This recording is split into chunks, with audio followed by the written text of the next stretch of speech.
आज तुझा सगळा संभ्रम दूर करतो बघ. फक्त प्रामाणिकपणे लक्ष देऊ नये. मला सांग, आंब्याच्या झाडाचे बीज रोवून सफरचंदाचे झाड उगवलेलं तू ऐकलंयस का कधी? नाही ना. मग स्वतःच्या डोक्यात नकारात्मक विचारांचे बीज रोवून सकारात्मक गोष्टी घडतील हा विचार योग्य असू शकेल का रे? कदापि नाही. पण हेच घडतंय तुझ्या बाबतीत.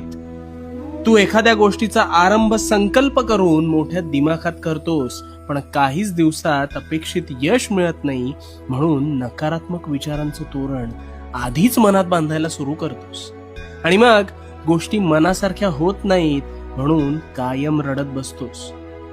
नकारात्मक विचारांचं ग्रहण लागलंय रे तुला. तुझ्या विचारांच्या संभ्रमात तुझ्यावर नकारात्मक विचार हळूहळू तुझ्या नकळत आरूढ होऊन जातात. आणि मग तू सुद्धा या विचारांना जागा देऊन